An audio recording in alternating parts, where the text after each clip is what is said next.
Welcome, everyone. We are back for another One Great Work Warrior round table discussion. And this episode's topic is a good one. It is hopium. And this is going to be a great discussion. I'm looking forward to hearing what all the Warriors got to say. And I'm also looking forward to, I think the chat should be full with this discussion because I think we've all had experience with hopium and are seeing it before our very eyes. And this topic was brought to the surface from Jim. So I'm going to start and pass it over to you, Jim, because this was the thing that you wanted to discuss, and it's a good one. Hopium. Let's get into this one. Thanks, Rick. Um, yeah, hopium. I don't remember why. I guess at the time, a month or so, a few weeks back, it was really, I was stuck on it, getting frustrated with it. But hopium is like, if anyone doesn't know, I've heard that term. It's like, it's like being addicted to hope. Like when you combine opium and hope, it's like, um, and we talk about that a lot, where people don't take action. And so many people just hope things are gonna get better. And there's a lot of things out there, a lot of tricks being played on people to, just do nothing and hope that the saviors are coming, right? So when I think about hope, I remember back into when Barack Obama was running for president, and that was a big part of his campaign, his slogan, what is that, propaganda and all that. Um, and it's just hope. But I for me, I always talk about permaculture, and it's been a big part of my life. And if I look at that from like where I started with it back in like 2013 or so, I was like looking at that as hope, like back in those days, over 10 years ago.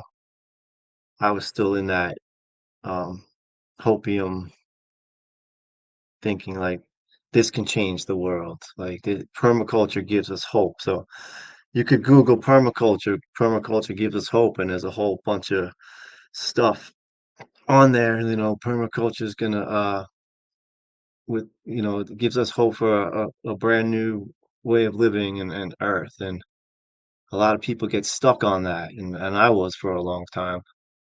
Um, not realizing that it's more of the we got to focus on the consciousness and the root cause of um the problem.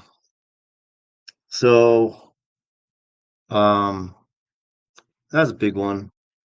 And I see that still to this day. People like pointing to permaculture is going to save us. Um, Another quick story. I like that guy John Trudell, and he brought up the story of Pandora's box. And I think most people know that story. And how when she's told not to open up the box, and it's like similar to Adam and Eve, where it's like in case it's like um, making the woman the villain, right? And making the world an evil place for all of humanity. But that's another story. But she opens the box and all the evils come out, and he tells a story. I think he gets it wrong because he says hope comes out at the end. Hope comes out, and I think in the story, she shuts the box and hope there's still hope inside the box. But either way you look at it, hope was in the box of evil, and you know, so depends on how you look at the story. But a lot of people want to say like hope is good, but if you really think about it, according to Pandora's box, that old story, hope is in the box of evil. So hope is evil because it creates people to be inaction, inactive. Um, if you're just sitting around hoping, you're not doing anything. right? I'm sure you guys are going to get into so many other things, like when it comes to what you vote, and you hope that the presidents or the political leaders are going to fix things, or QAnon's a big one, trust the plan, and then you got the uh the channelers and all that, like people listen to all that new age stuff, and like the blue avians and the aliens are coming and they're gonna fix it. And then of course I'll leave it with this, the one that I've heard my whole entire life, the second coming of Christ, right? Like, oh, like, so everyone's just living with that hope that these saviors are gonna fix everything, instead of taking responsibility for themselves. So that's what we're trying to get at. I was saying hope, being addicted to that hope, it's like evil, because you ain't doing shit to fix the problem. So I'll pass it over to Derek. Wait, hold on. I'm gonna do this first because you're covering part of what I was gonna say. So I'm gonna take the Oh, reins, sure. and it's only fitting because I was gonna talk about some of those same things, and that way people can kind of follow, and then and there's no disconnect. So I'm going to take the reins here on this one because I want to bring more clarity to some of the things how you just said. And sadly, because people can't focus, if there was someone to talk, like in between, and they would be done forgot, what you said. So to kind of piggyback on what you were saying, because you brought up Pandora's box, let's first distinguish that hope and hopium are not the same thing, and not one of the two are good or evil. So let's define what hope is. Hope is to have trust, desire, or confidence, or to wish. So hope is just like a natural, like human quality. It's not, good or bad. It can be used as a means of, of inspiration, and to, to challenge yourself to want to do better. And when you have hopium, then how like Jim said, you have hope and opium. Well, opium is an addictive, narcotic that comes from the poppy plant. You extract hell poppy juice, and if you want to, look at what opium has done, then go and look at what the East India Company, and what that did at that time when opium was being spread and being used and sold. Of course, you had like the royal family, and like and the Queen of England, and all them stuff. Who was important. All the opium in, and it just devastated areas like China, and certain parts of Asia. But when you combine those two, like Jim said, is if you ever seen that episode of South Park where I think the people go to California, and then like and they're in like the rich area, and then people get high off their own farts. That's kind of like what hopium is. It's like people get high off their own bullshit, and like they get stuck in their own belief bubble that it's almost like an hell addiction, and they don't want to get out of it. And anything that's outside of that bubble, they feel as though, well, they don't have to worry about it, or they don't have to do anything, because that hopium is their drug of security. That hopium is that drug of safety. That hopium is that blanket of comfort that they can pull over their eyes and cover their ears and cover their mouth, to where, like Jim said, they don't have to do anything. So hopium is the attachments to unrealistic expectations, beliefs, or wishful thinking, leading to a false sense of hope.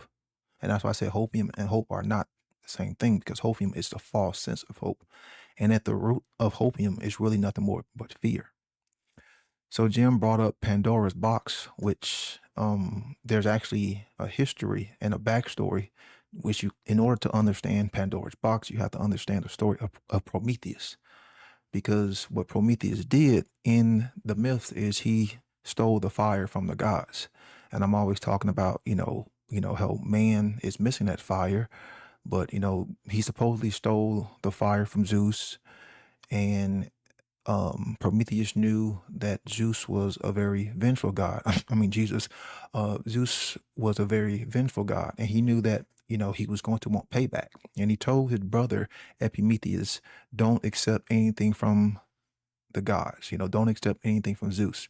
So once Zeus found out that the fire had been stolen, then of course he wanted to punish the humans. He wanted to punish, Prometheus. He wanted revenge. So he sent Pandora to his brother, Epimetheus. And of course, sadly, people don't listen. And he accepted this gift. And Pandora had a box. And in some stories, it's an actual jar, which I find symbolic because a jar is almost synchronistic or, like almost the same thing as a chalice. So she has a box, she has a jar that contains all of the evils inside of it. And of course, Pandora, she represents the feminine essence because she was the first woman supposedly created by Zeus. So she has that curiosity too, because that is a feminine essence. So that curiosity is what leads to the opening of the jar. And like Jim said, all the evils come out and then they go to close that jar, they go to close that box, and what's left, you have hope. So what I would say, so like what Jim was pointing at, is hope itself may have been the most evil thing because hope is the false hope is what leads to hopium. And when you have that hopium, it does get you to stand down. It does get you to be passive. It does turn you into a little bitch. It does get you to do nothing. It does get you to be a coward. It does get you to, not take right action. It does create, her laziness. It does create, cowardice. So, in that mindset, you don't want to do what's morally right. And even if there's a crisis put in front of you, if you're in that state of hopium, you just think you're good, because you'll be saved, you'll be rescued by whatever form of hopium or, whatever belief or wishful thinking you have attached to. So hope itself is not good or bad, but hopium is the problem because it kind of leads also into blind hope, where you just start, you know, blindly hoping in things and you haven't put any substance or research, behind it, then that right there is a problem. And just like Jim said, in this so-called, you know, uh, freedom, false movement, you had things like QAnon, you know, where people was putting hope, like into that. Well, where did that get us? More statism, more slavery. You had the white hats in government, that was going to come and save the day. Well, where's the evidence of that? What politicians have been put in jail. What happened to all of uh, Jeffrey Epstein's friends. I thought they was all going to go to jail. And then you also had the whole alien disclosure. How are we gonna get disclosure and we have immoral people who are over all of the information? Immoral people aren't going to release the truth. Moral people are going to release the truth. Then of course you have the religious saviors, which that has been one of the main generators of false hope and hopium, for for ages. Then you have the extraterrestrial saviors, like the Blue Pleiadians, the Ashtar Command or whatever, fleet, is coming to save humanity from itself, which ain't gonna, it ain't gonna never happen. Then you have the technological saviors, like a lot of people think AI is gonna save humanity. Why? I have no idea. But like I said, hopium gets you doped up on your own bullshit, creating a passive, unaggressive little bitch. Because that's really what it does. It turns you into a little punk bitch who will literally do nothing when there is evil in front of you, when there is moral atrocities in front of you, because you will stand down because you're good. And you don't want to get your hands dirty. You don't want to get your feet wet because, again, that means you will have to be pulled out of that comfort zone and step into the realm of being a true fighter, a true lover of doing the right thing. So hopium is a drug for cowards. It is the drug for cowards because it's really nothing more than fear at the end of the day. Because if you're not willing to step in that means of the unknown, you know, if you're not willing to step in that means of change, then you're still in fear. And, and like I said, fear is the main driver of hopium. And you just want that safety comfort blanket to pull over your eyes and say everything's going to be safe. So, all right, hell, Derek, you can take the reins. And I'm gonna yank the blanket from Linus, right? As we spoke about in Chris Nelson's last segment, which correlates so much, and I kind of gave a shout out to y'all as I'm about to slap a mosquito if need be. But yeah, the last one it was titled like "Stop Dreaming, Stop Lying to Yourself." Tailing off of that, and that's what people need to do and all that stuff. But I'm gonna get back into that towards the solution and of things, but in regards to the end of all evil and all that stuff. And Jim and Brandon, you guys mentioned that up in context. And hope, it's such a 4-letter word, right? Just how things can be perverted, kind of like love and all these things. But evil, I'm counting 4 letters as well. And how to flip the script on the inversion of that to bring more life into this evil devilry that we're, up against it in the Matrix, right? Evil, live, right? Yeah, the inverse of that word. So we have to uphold, as Brandon says, like they're just words, right? And some of the tools that we use are just that, and they could be used for good or bad, right? So we need to use them properly, have the right, understanding, grammar, application, articulation to these things. Yeah.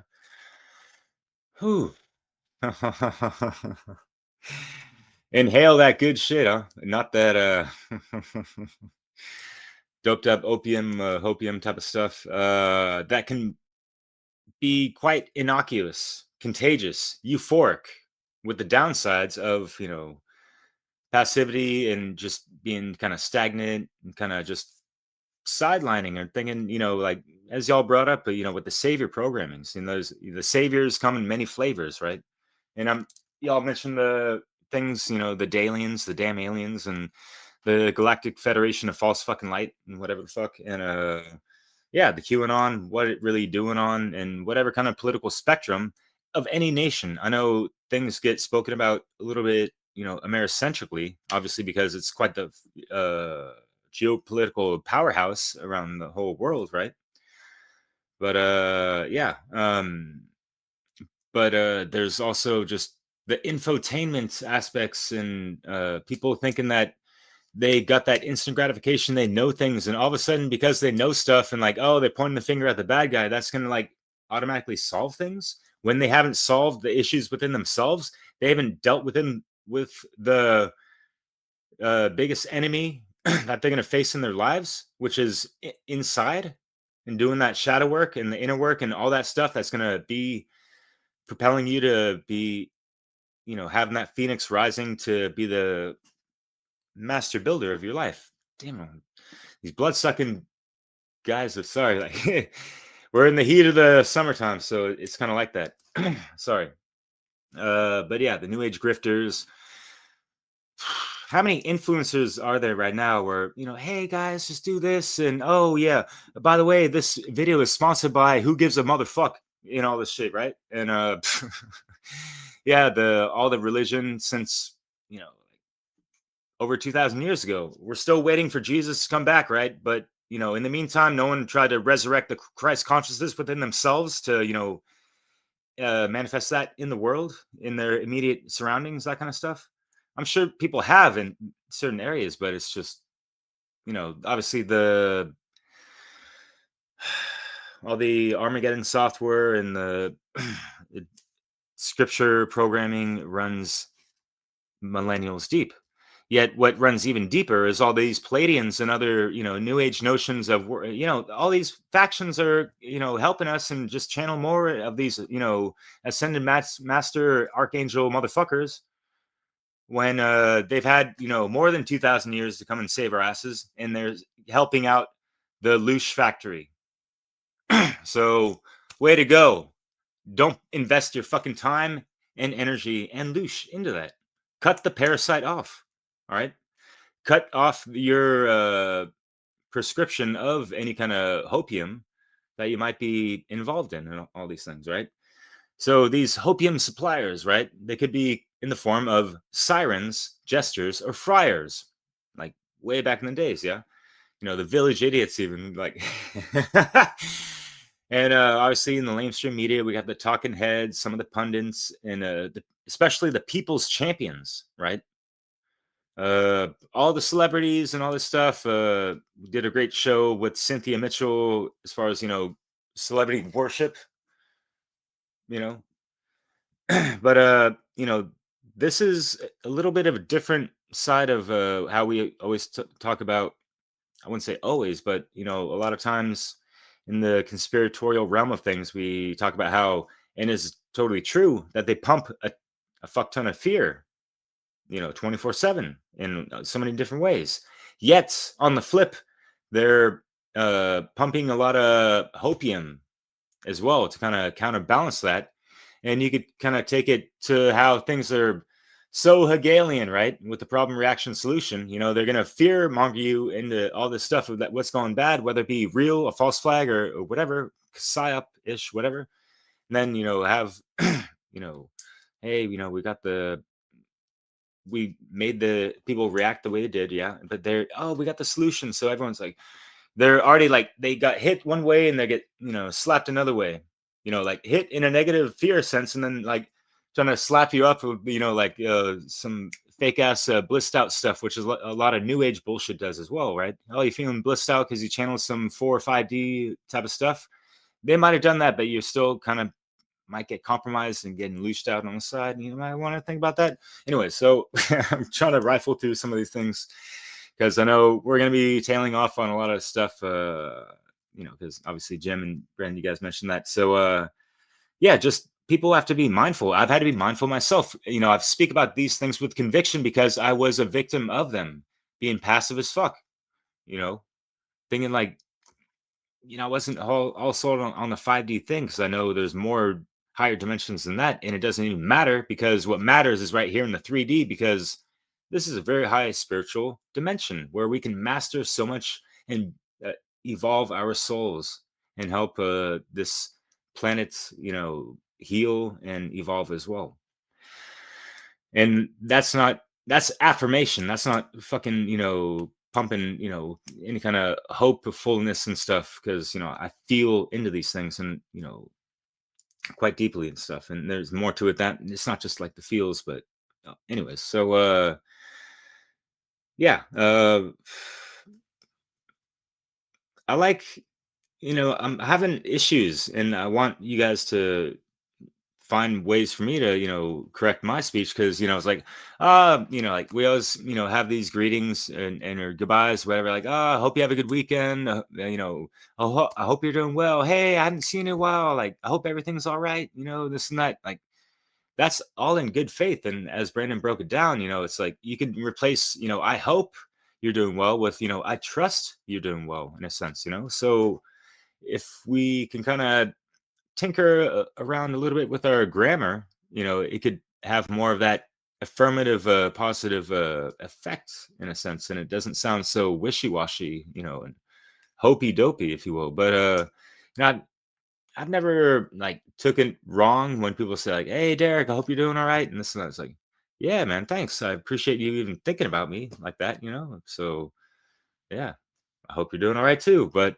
like, what it really do? So, Jerry, ¿cómo estás? And how do they work that lingo over there? Because over here, mon frère, we say j'espère. I hope you're doing well, and it's kind of like the same usage in French, but there's other ways to say like, oh, good luck, or like, I hope you're doing, or like, have a good day. I hope you're having a good day. You can say, bon courage, just like good courage. Just like sending that out there. It's like good energy towards you, and like you got this, type of thing. But anyways, ¿qué onda, way? Yeah, it's a good question. So, hope in Spanish is esperanza, Now, I'm not too sure how to go into that, but yeah, just one thing I thought of was you can tell someone, espero que estés bien, and that word means wait. So I just wanted to bring that to the table, and yeah, I'll have to dive into that more, but yeah, so I think a lot of us has said to ourselves, it's all going to be okay, and we don't take any action. And yeah, hopium is sort of like copium, and yeah, here's a good quote by Vince Lombardi, which I think is fitting. It's hope is not a strategy. So if you want to be successful, you want to have a strategy in place, and just basically just having no strategy is wishy-washy. It's not going to get us to the goal line, basically. And yeah, hopium feeds on your comfort and avoidance. So I think it's just a cycle with your subconscious. You're going to be comfortable and it keeps repeating itself, sort of like a habit. And you're going to avoid doing the hard work because you're hoping that everything's going to be okay. It reminded me of somewhat like a prophecy. Oh yeah, this will happen. Like the future's already predicted. It's like, dude, the future is what we do now is dictates the future.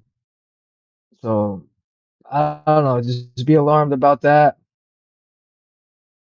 So yeah, Hopium tells you they're going to save us. I mean, you guys already touched on that. Or yeah, it's not that bad, right? I think it's kind of like with the copium. It's like, oh yeah, we're just dealing with it. We're going to accept the consequences and not lift a finger. So yeah, it's basically it's a drug and it disables our responsibility. And that basically it kills urgency. So it's like, oh, why do I have to do this, especially now? Oh, I mean, everything's fine. There's plenty of time to do what's right, but however, time is ticking. You never know what could happen. Uh, freaking exterminate us all. But yeah, I mean, the waiting is, I don't know, they're just waiting for that savior, I suppose, and that's basically terrible. So, just want to point out also, people think, oh yeah, Bitcoin's the solution, and it's not. It's understanding objective morality under natural law. So I'll be going into solutions the next time I go. And yeah, I think I'll leave it there. So what's up, Rick?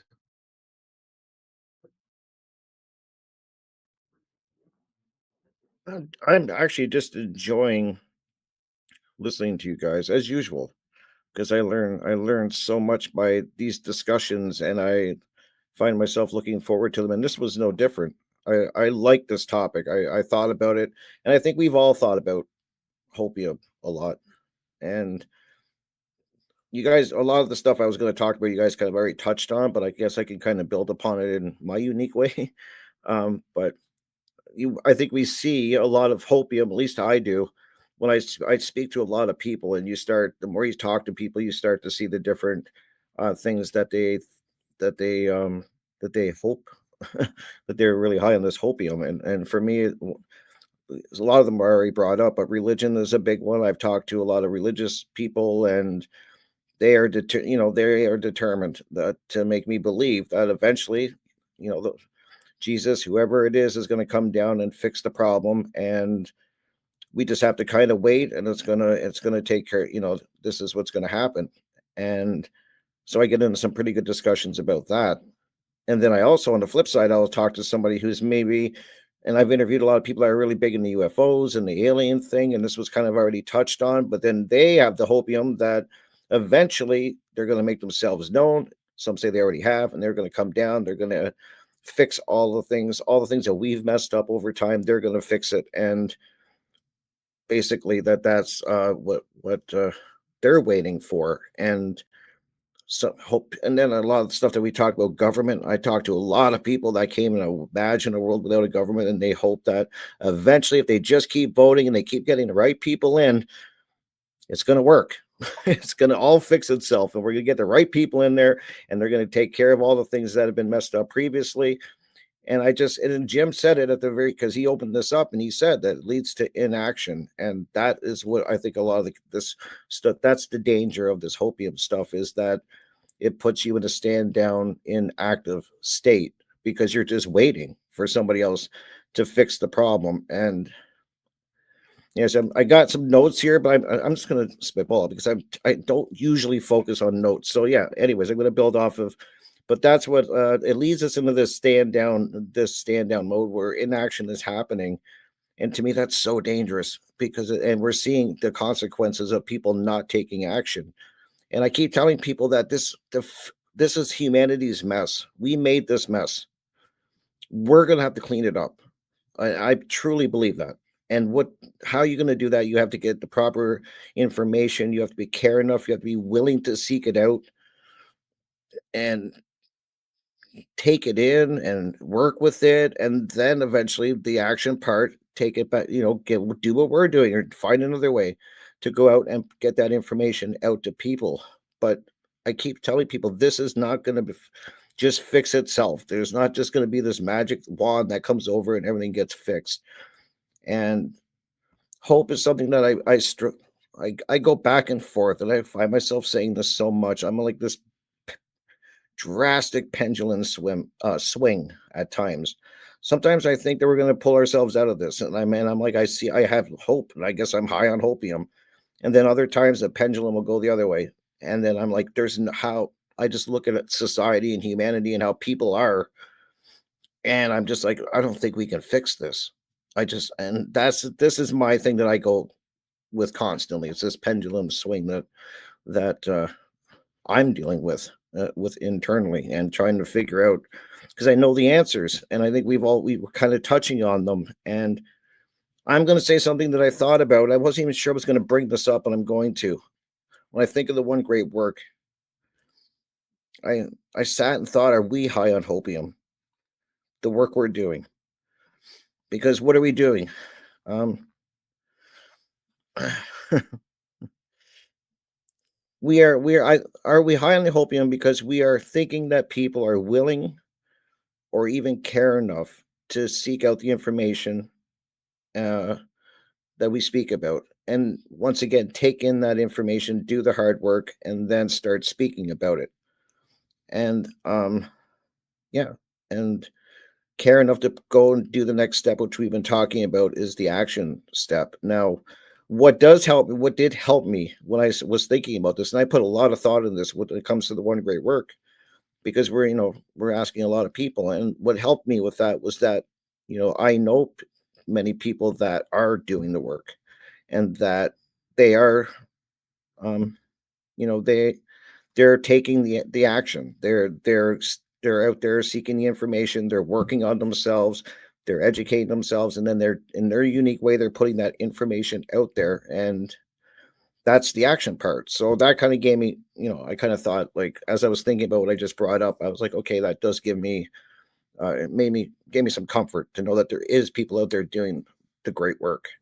But that was just something I wasn't even sure I was going to bring up, but I have to be honest. Sometimes I even wondered, like what I just said. And yeah, I just I'll wrap up with saying I hear a lot of people, and this is something that drives me crazy. And I hear people say that good always wins. And that drives me crazy because once again, I think that's hopium because I truly believe evil can win and is winning because we don't have enough people who care enough to seek about the information out and do the work, especially on themselves, and then go to the next step of taking action. And I just try to tell people, like, yes, evil can win, is winning, and it's gonna. This is once again our mess that we have to clean up, and it's just going to take hard work, and people have to start realizing that this is hard work. It's going to take care, and it's going to take action, and that's the part I think people don't like is to hear is that they have to work on themselves. I think once again, as I just said, and all of us have, is that people are pointing the fingers outwardly, trying to blame everything else, looking for someone else to fix their problems. This is our mess, and I'll end it with that. And I hope I did a good job. Sorry, guys. Yeah, This don't be is sorry. I just thought about this so much, and Your yeah, work I is struggle. appreciated, Rick. Yeah, and And I'll pass it to you, and Chris. you know what you're saying about the great work and is are we lost in hopium? I like appreciate the humility of that question, but I think a good way to put perspective on that is to ask is are we doing something particularly for comfort or for our personal self or not? Because when I think about the efforts I go to do this type of work, it's certainly not for my own comfort. Hmm. And if I were seeking that direction, it would be easier to not do a lot of the things we're Right. doing. And I think that's a good way to ask that question. And what Jerry, you were talking about, it's not a strategy to just hope. And I think that's a good way to describe that fine line between, as Brandon said, hope's not necessarily a bad thing. When it becomes a bad thing is when we're using it like a lifeline, like a drug, and a habit strategy, like you were saying, which is also a self fulfilling prophecy term that's used that I thought of when you were talking, Jerry.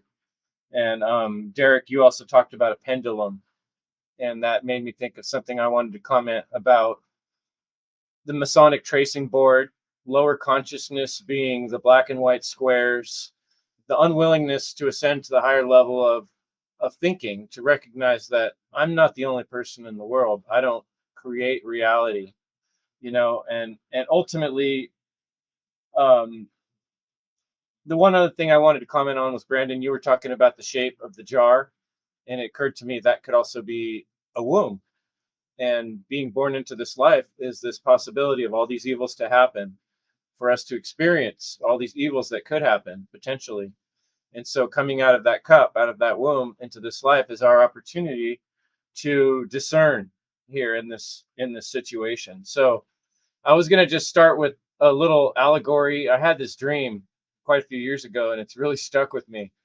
It's kind of like a scary dream, like a horror dream, but it was like a fun house. It was like I'm coming up these stairs and every step in front of me is like a block and they're all different colors and they're shifting around and you don't know if there's going to be something to stand on or it's going to disappear and be a hole in the ground.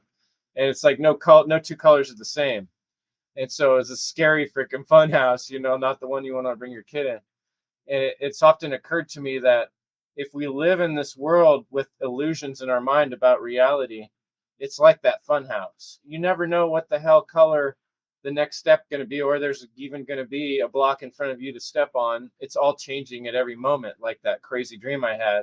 And that symbolizes the relativistic view people have of the world when we try to pretend that there's no such thing as being objective, that we don't have the ability to be objective. Obviously, we are living in a subjective experience. We're perceiving things through our senses. And so people think, well, I'm subjective. Everything I experience is subjective. Yeah, that's true. But this is like back to that Masonic going to higher consciousness, recognizing the two pillars, and the ladder of consciousness is recognizing that we all go through that phase in our childhood where we think, oh, when I scream, mom brings me milk, or when I scream, I can get what I want. maybe I control everything. Maybe I'm the only one that's real, and everything else around me is all my dream. And that's basically the essence of solipsism. And everyone goes through it in that developmental phase. But then you realize, oh, other people have feelings, other people have perceptions, and we can corroborate and communicate on reality. And they're having a different mind than me. Therefore, I'm not the controller of the entire universe. And that's like a very like early stage on those rungs of the ladder to realize, oh, I don't control reality. So this is that funhouse that so much people are living in, where they actually think that they can control reality and they can define the rules of reality, or someone else can, for that matter. And that's why reality is, there's this disconnection, and this disconnection from reality is the hopium. It becomes, you need this drug because you're so disconnected from reality. You need a drug to feel comfortable, to feel safe, and hopium fills that void. But really, like, that type of hopium is reserved in the body for like extreme circumstances, when a bomb hits and you're bleeding out, and then your body and mind will give you fantastical illusions and feelings of comfort so you can survive the night, till you don't bleed out. And so there is a place for fantastical kind of, the body has that function for extreme situations. But if we use it for day-to-day life, just to fill in the void of this funhouse that we don't actually think anything is real, and other people can control reality and make up laws and author reality in front of us at any moment, then we have to be taking this crazy drug to deal with this insane situation. And that's exactly what we got going on. And it's highlighted with devices and media that create synthetic realities within realities, nested realities, which is what I call the tesseract in the book I'm writing and some of my work. So the goal we need to work towards is human connection, recognizing that all of our lives are relationships, and that um, shared experience and empathy is what forms connection, so we can communicate with people and step out of that false reality where we have to be living on this hopium shit. Because when we're living in reality, we know that our friend right here can help us with something, and we can help them with something, and he can give me some eggs, I can teach him some knife fighting skills, and we can trade and barter, and we can survive. But we need each other and the ability to commune with our community to make that happen. And the state system and the authoritarian system, they're going to do everything to prevent that, keep you in that scattered funhouse state of mind. And so thanks, Jim, for bringing up this topic. I've had a lot of fun thinking about it and preparing for this talk. So I'll hand it back to Jim. Thanks, Chris. Yeah, I've been so busy that I feel bad that I haven't spent enough time focusing on this, but there's plenty to talk about. I know for myself, I mentioned earlier about the channelers and the I'll listen to those guys. I'll listen to Bashar and Cryon just to see what they're saying. And a lot of times they have a positive message, and they get like millions of views. And um, if you listen to Bashar, he's saying like they're coming soon, like the aliens or whatever, and they won't let the aliens won't let like nuclear bombs go off and all that stuff. So that gives people hope that the aliens are gonna prevent like the World War III from happening. I'm just kind of getting the gist of what they're saying. So um, I just imagine a lot of people are going by that, listening to those channelers and using that as hope that everything's gonna be okay. And we, like what Rick was saying, I don't think we are taking action. We know that, we've come to understand that, you know, that if people can truly be honest about right and wrong, and that the more moral we become, the more free we will be, and we can solve these problems with these psychopaths, ruling over us. We know this. And we're not just sitting here hoping that people are gonna get morality, right? That they're gonna we know we can't do that. We really have to go out in the world or you know put content out there and try to get people to understand that there is truly a difference between right and wrong. Like it's not subjective, that it doesn't change according to your opinion. And that's how these psychopaths get to stay where they are, right? And like we're in this like crazy it's just world keeps getting crazier, but this at this present moment, I think a lot of people are scared. A lot of fear going on with World War III. It seems on the brink, right? Um, maybe people are starting to lose hope, but they're really pushing that fear, and it's all because they believe in those psychopaths, and we can't sit back hoping that they're gonna stop believing in them, right? So that's uh that's where we come in. Um, I hear what you're saying too, Rick, but I don't think we're high on hopium.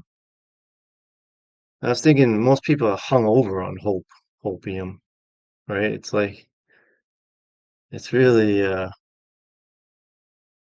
that's what it is. When you're hung over, you can't do shit, right? Yeah, you're useless. So I'll pass it to Derek.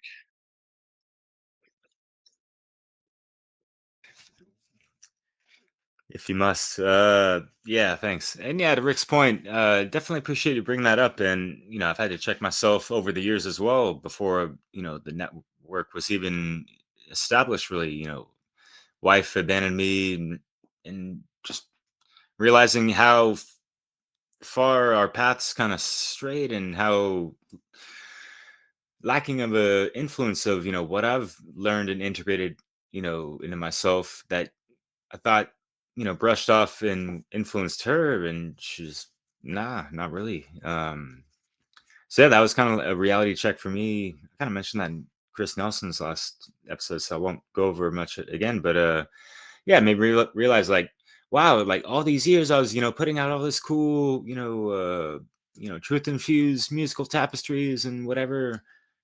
Yet one of the closest people in my life didn't take heed to a lot of the messages and the things I was getting way deeper into just on a personal level type of stuff. And so, yeah, that kind of was like, all right, Derek, you got to stop dreaming now kind of thing. Like, we might have to take a step back, take a knee or whatever and rethink things over. And what else can we do to really step our game up? Because, even today, I don't feel like I'm at my best, and I feel like this might not be a popular thing for me to say, but I'm not a big fan of, and it depends on the context sometimes, of course, but when people say, oh, everyone's just doing their best, and this and that, I'm sorry, but I'm not a negative Nancy. I try to see things objectively. I don't see people doing their best,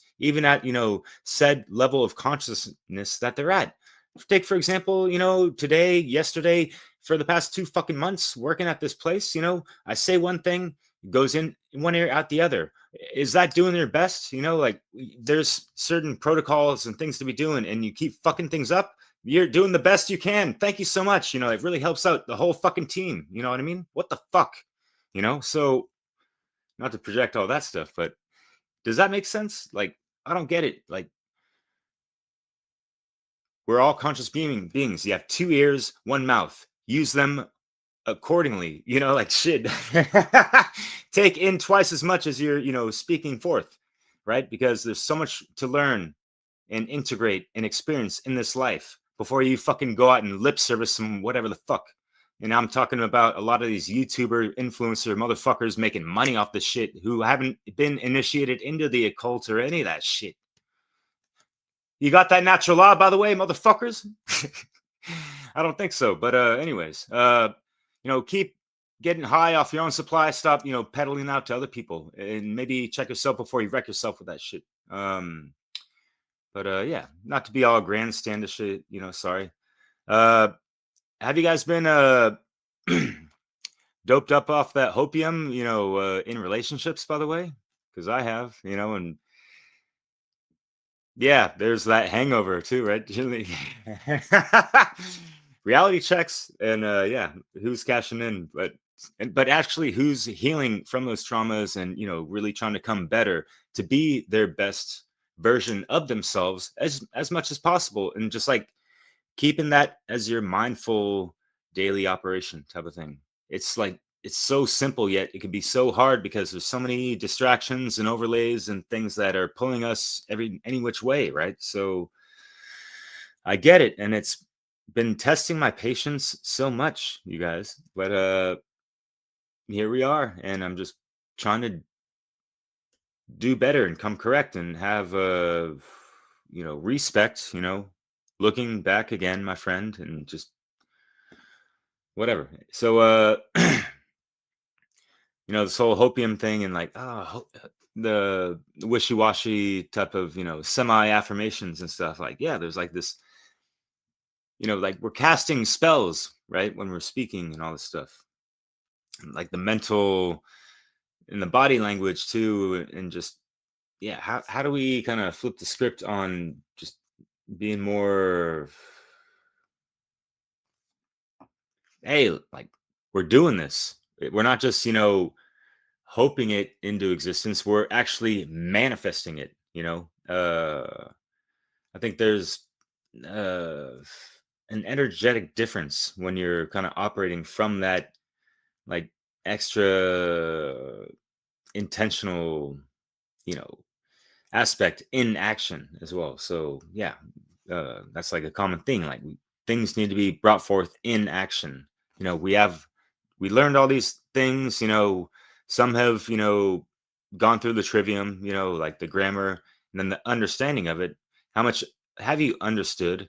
How much have you understood and overstood and all this stuff, like integrating it in so it's properly used in action in your behavior?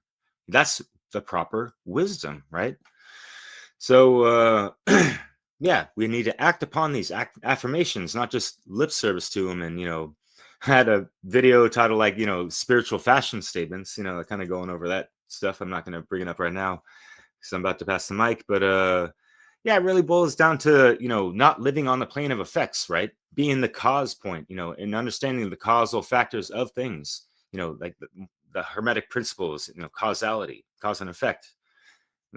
Featured Brandon Spencer in a really cool short reel, by the way. So yeah, with the great work Launchpad that Chris Nelson has been putting out, stop lying to yourself, stop dreaming. Let's step into our empowered, being being a human, but a human being and a human doing as well, I guess. There's a funny, oh my God, like, you remember that on The Simpsons? Yeah, anyways, it was the best of times, it was the blurst of times, right? So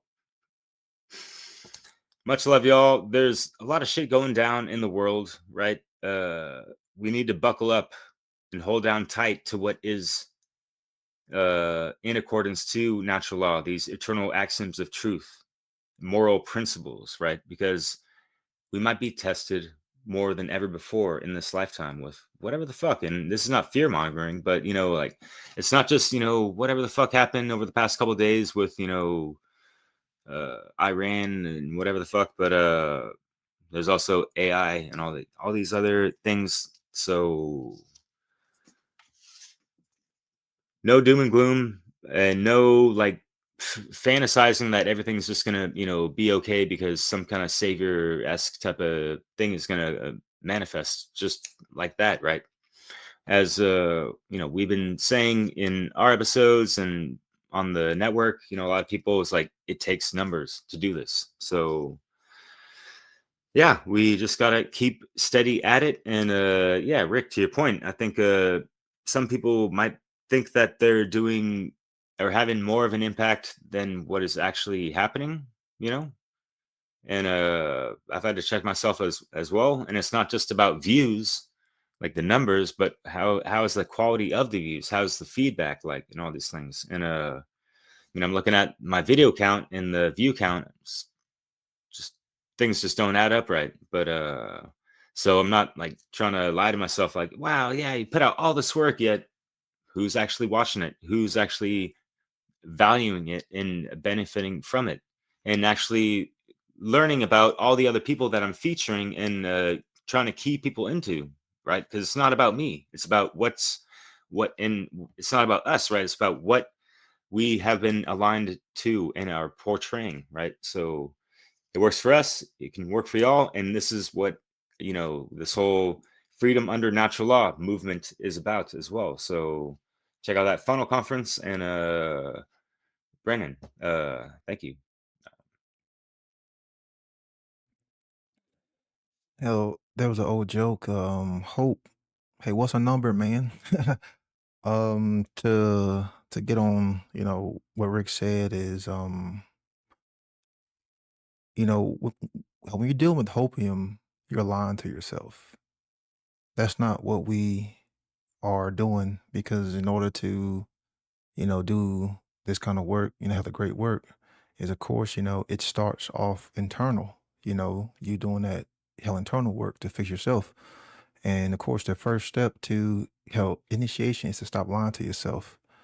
So, when you look at hopium and how it is the attachment to unrealistic expectations, beliefs, or wishful thinking leading to a false sense of hope, like everything that we are talking about is in realism, dealing with truth. So these are real life expectations, or things that people can incorporate and do, that any human being on the planet can do. We're not asking them to go out and lift a ton. We're not asking them to take shit and turn it into gold. These are real life things that the individual can accomplish and do. Any individual. So these all fall into the realm of being real. So no, we are not involved with opium. Now maybe there may be some people who start off and they think that they're going to, blow up and get bigger and get more views. But if you were truly engaged and then held a great work, then you know that the reality of it is most people aren't even going to want to hear what you are saying. Because I don't lie to myself. I don't think people are going to take what you're saying and learn from it. If I don't. And that's also the reason too why I've always said, don't believe me, don't believe us. If we are able to reach a few people, you take what we have and you verify it for yourself. You prove it to yourself. You do the work. You go and do the work. Therefore, you can come to that same discovery.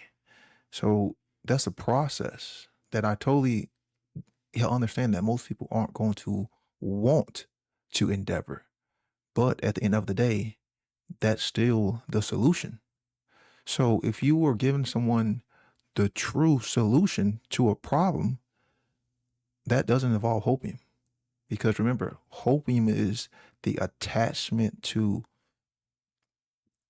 unreal, unrealistic expectations and beliefs. And that would also include false solutions. But we aren't giving people false solutions. So yeah, that's he'll clear all that up.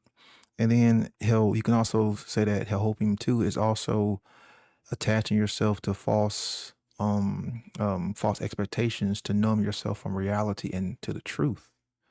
Hell, again, that's not what we are doing, because we are dealing with the one truth that nobody wants to hear and everybody wants to run from. That you have to start going within yourself and you have to understand what true objective morality is. So to get back on the topic of hopium, what has been one of the biggest propagators of hopium? Not hope, but of hopium. One of the biggest generators of hopium.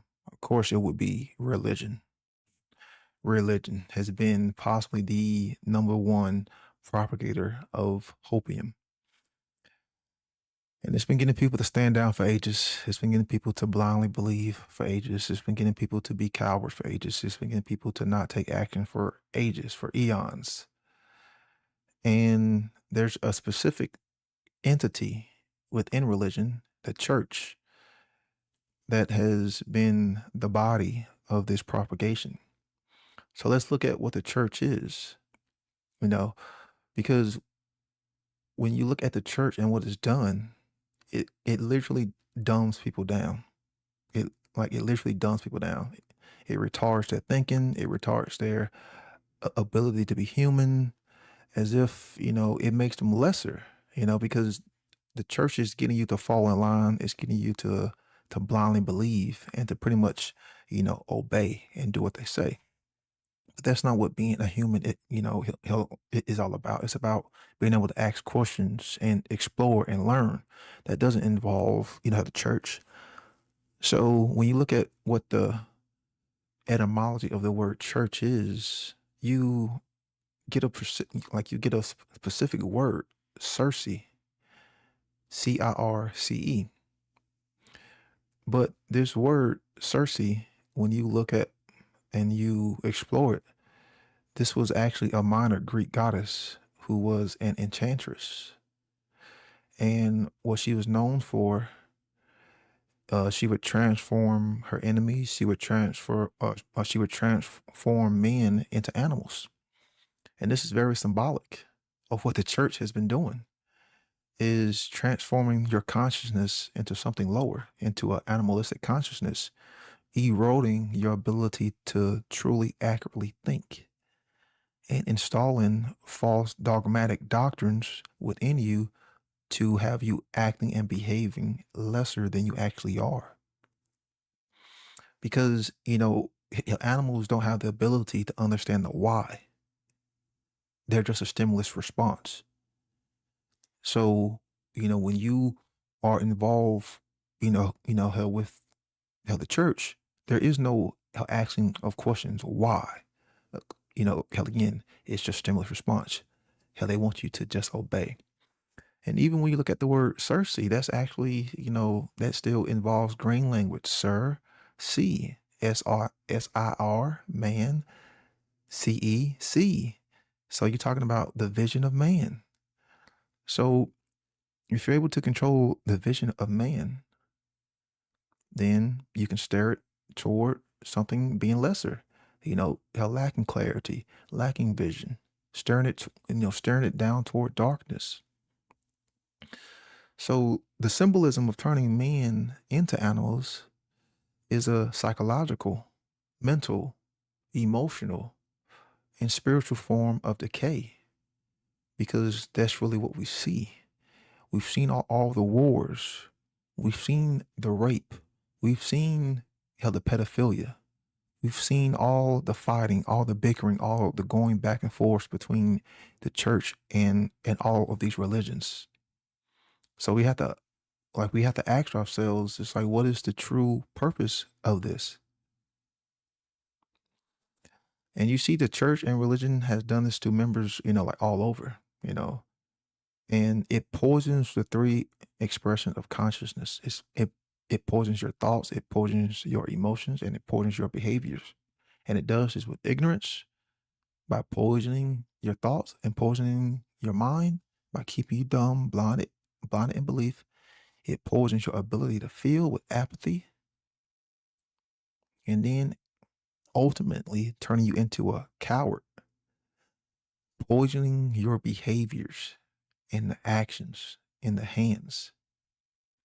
And this is when man is in the low level form of consciousness as an animal, the beast consciousness, in ignorance, 666, repeating.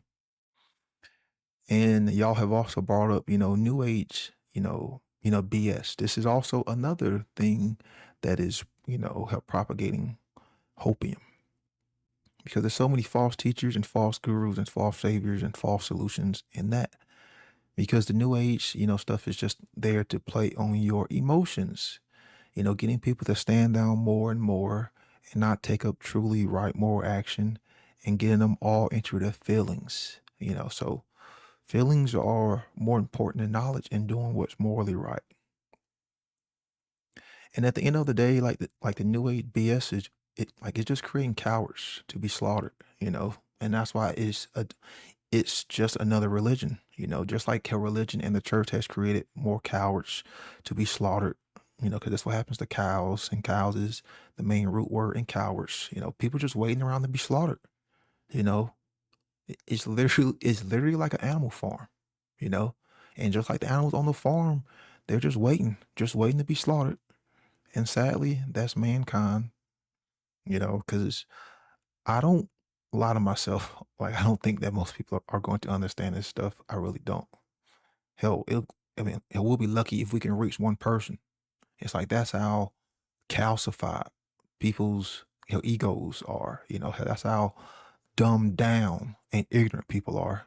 Like, we'll be lucky to even reach one person, saying this kind of stuff.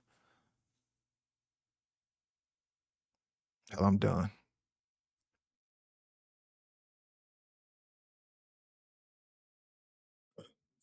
Can I just, I'll say it. Do you mind if I go next, guys? Go ahead, Rick. Is that cool? All right, cool. Because Brandon you guys kind of brought up what I was saying about the doing the great work, and with regards to doing the great work, what I meant, and I could have probably explained it a little better, is that um, as teachers of natural law, are we on hopium thinking that people even care enough to seek out this information? That was kind of where I was going with that. Like, I definitely understand what Brandon just said, and everyone else that's commented on it. I just sometimes wonder if we're on hopium thinking, as I just said, that anyone even cares enough, is even seeking out this information. I know there are, and I speak to many people that are and that are doing the great work. So that does make me feel really good that it's happening. But it's just something I thought I wouldn't be honest if I didn't bring up uh, the one, doing the great work thing. So that's just one. I just wanted to clarify that because I think that's important. And what I find it, like, you guys bring up some great points. I just kind of jotted down some notes because Derek, you brought up, um, like, when it comes to doing the great work, if you look at our subscribers and you look at the views that we're getting, um, they don't lie. Like, they just don't lie. Like, this content should be getting way, way more views and subscribers than it currently is. This is like the most important information that we're speaking about. This is the way we're going to get out of the slavery that we all speak about, and the numbers just aren't there. It gets really frustrating at times, and I think we've all experienced that. It's like, just I don't see the people seeking it out, and for whatever reason that might be. And you're correct too, Derek, when you said that, what needs to change is simple. I agree with you. When you kind of break down natural law and objective morality and these things and rights and stuff to people, you start thinking, at least I do. I think to myself, this is so simple. Like, how are we messing this up? Like, and it just seems that humanity wants to learn these lessons the hard way. And if you remember, Brandon, on the radio last night, I asked you about this, and you touched on this, and we kind of talked about it. Like, humanity is just stubborn. They just want to learn these lessons the hard way, and it gets frustrating. So it's interesting. This is a really good topic, and I'm glad that Jim brought this up and we're all discussing it. And I'm just kind of wrapping up. And Chris, you brought up objective morality. I talk a lot about this with people, and this is the one that most people seem to really have a problem with. And that they have trouble with this, and I think it's because then you start talking about accountability, and it really shakes people up, and especially when you let them know that there is rules, natural law. um Humanity's got to realize that unless morality starts changing, morality has to change, and no one is coming to save us, as I said earlier. This is our mess. And the more we resist natural law, the more we resisting objective morality, we can just continue to expect more of what we're getting and getting worse, which is slavery. You, there's no other way that this equation can work out. And to kind of wrap up, I'm going to wrap up with saying once again, it starts with doing. It starts with caring enough to go out and seek out this information, the correct information, internalizing it, running it through the trivia method, and then doing the hard shadow work on yourself. This is the part I think people fear the most, the foundation most people are lacking, and sends people running the other way when they got to confront themselves. And as you guys all said, stop lying and stop bullshitting yourself, because we love to lie to ourselves and we're masters at doing it. And that's something that you discovered through the shadow work, that this has to stop. And it starts with the shadow work is the most important thing, the strongest foundation. You have to build this foundation strong, and it's so much based on truth and not lying to yourself. But you think of a foundation. I know, Chris, you do a lot of carpentry work and stuff, and anyone knows. I mean, it's common sense. You build on shaky ground, you build on loose soil, you don't have a strong foundation, the whole house is going to come down. And so I just really seem to be hammering so much on this internal work that people are resisting to do. They fear it, and that's just the facts as I see them. So I will wrap up with that, and I will wrap up with Jim. When you said Bashir, I've definitely listened to that too, and I got caught up for a while listening. I love listening to people that are predicting and getting messages from people and channelers and stuff like that. I mean, I'm a sucker for that as much as anyone else.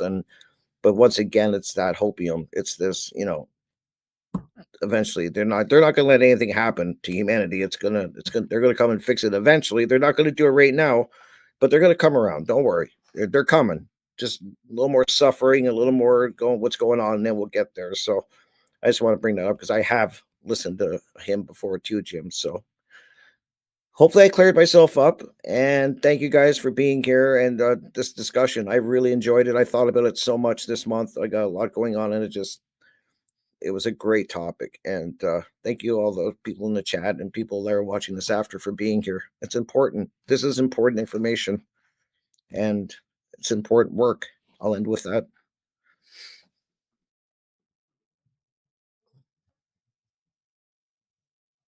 Chris, anyone? Jerry, I can take it away real quick. Perfect. There we go. Sure. Okay, so just wanna say another quote real quick. The best way to predict the future is to create it. Kind of like I said last time, that our actions is what creates the future, basically, right? I mean, cause and effect.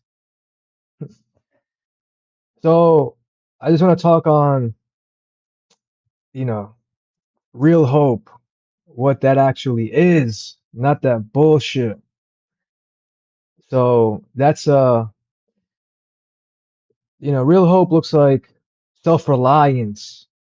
Like, okay, I'm not waiting for QAnon to come save the day or the superhero with the cap, Batman, nothing like that. It's like, I'm gonna fucking get this information and I'm gonna put it out there because it's right. And of course, this one is, I would say, optional, but I do think that success is, it involves teamwork. So it isn't really optional. I mean, we all have to do this. Well, not everyone, but most of us need to really activate and start teaching natural law. And yeah, I just think principles are of the utmost importance because without understanding objective morality and actually teaching it, I think that people will not wake up.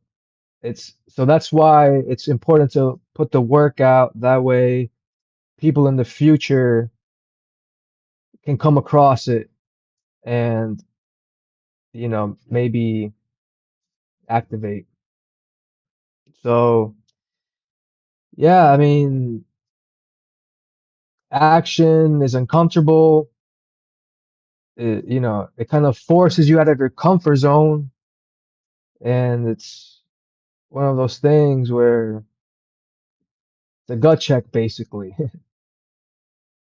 So, yeah, just, you know, face the you have to be honest with yourself, right? Kind of like you guys were saying, like the initiation is stop lying to yourself, stop thinking the aliens are gonna come through, save the day. I mean, again, I'm gonna touch on the self-reliance. It's, take responsibility for yourself, for your freedom, for our freedom. And I think this is really important, is to take small consecutive action. So that will eventually snowball into the great work. And I really just want to say, you know what, guys, check out Mark Passio's website, whatonearthishappening.com. Check out his work. I think it will really wake you up. So I'll pass it to you, Chris. Thanks, Jerry. And thanks, Jerry, for the work you do behind the scenes for the And Evil podcast.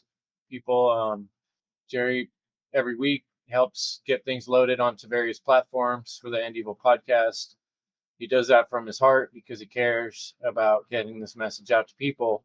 And that's the type of thing that people can do that aren't public speakers. There's other jobs that, like you're saying, we do need a team. We do need each other. Like the tree of life, we're all connected. And the problem that we're describing is this, the dangerous type of hope that is taking blind leaps without understanding of one's capacity or the context of the situation. And that's really what this is all about. People want to jump to quick conclusions like, well, how are we going to fix the roads? Or, what if somebody invades us? And those questions don't preclude the principles we're talking about, that it's not a good idea to engage your mind in fantasy. And what's called, I looked up some of these terms, psychological term is maladaptive daydreaming. Apparently some people even have this, what they call maladaptive daydreaming, that will blur imagination and reality under stress, right? And in the case of like emotional trauma, like I was describing, maybe a war, maybe some crazy ass explosion or something, people find themselves going into this fantasy worlds and to escape pain, maybe even. And unlike the psychosis version, which also happens, people with maladaptive daydreaming, they know that their fantasies aren't real, but they can't help compulsively using them for relief. And that's very descriptive of what I see is people seeking comfort in a very uncomfortable situation. Many of us see the shit ball rolling down the hill, and that we're heading towards violence and it's erupting around the world because of a lack of responsibility for moral action and decisions. And yet we're doing this psychotic behavior of ignoring. It's like a child being beaten, children being abused around the world, and we're going to say, oh, everything's cool, we're all right, we're doing good. That's some pretty shitty behavior, to act like everything's fine when there's millions of humans being traded like cattle on this planet right now. So that's, a disconnection from reality that breeds mental instability. And this all got to me thinking about eyesight and how eyesight works. I remember as a kid going to a science biology thing, and they dissected a cow eye. And what's interesting about an eye is that when the image comes into the eye, it's actually flipped over by the brain, completely upside down. I actually heard about a guy who did an experiment where he made upside down glasses and walked around with upside down glasses. And after a week of wearing them, everything flipped. And then when he would take them off, everything would be upside down. And I've noticed myself Like if I'm tired, talking about being hungover, Jim, right? Like when I'm exhausted, like I see little floaties. When I turn my head, there's like, it takes a little longer for the image to, it's like when your computer's too hot, it's not running as good. So when our bodies run down, when our spirits run down, our brain is filling in the gaps of our perception, and it's trying to make the picture whole. So when we're trying to fill in this reality with our mind, and there's too much being filled in, because we're too lazy and we're too tired and the systems are shut down, we're not giving ourselves the proper energy, then it's all fantasy. As the brain and the mind will do that, it will fill in, and that's dangerous. So we have to be careful that we feed our mind with true human connection, true natural, observing actual nature, and not falling for the horrors of the modern age and being lost in all these magical dreams. Dreaming's not bad by itself. Dreaming is how we work towards better things. So I just wanted to end with a little reading from the book, The End of All Evil, because I think it's really where it gets confusing is faith. Faith is something we have in ourselves, and this is something that Jerry was talking about, and I can't remember, someone else was too, but Jeremy Locke says faith is the courage to test ideas for truth. With faith, people discover whether ideas are true or false. With faith, people learn principles. People use faith to take steps in testing principles. We often fail, but we always learn. Imagine walking over a rocky surface. Perhaps you expect that the surface is solid and will not shift. If you expected firm ground but found movement, you may stumble. When the ideas you are testing are wrong, your test will fail. Your intelligence helps you to adjust your thinking to better understand the principles of walking. You learn to control your balance in spite of the difficult terrain. You use faith to test your new understanding, and soon you can traverse successfully and quickly. You are mastering principles. The application of faith to principle brings wisdom. So if you're taking action and you're consciously working on solutions, then you're clearly not lost in hopium. So don't give up on your dreams. You don't need to give up on your hope, but you do need to pursue truth like your life depends on it. Much love, folks. Thanks for another episode with the One Great Work Warriors, and we'll see you next month. And really appreciate this topic and everybody's wonderful contributions. Thanks, Brandon Spencer, for being our star editor. And we'll look forward to seeing how you cut in all the slides in this episode. And good night, gentlemen. Thanks for coming.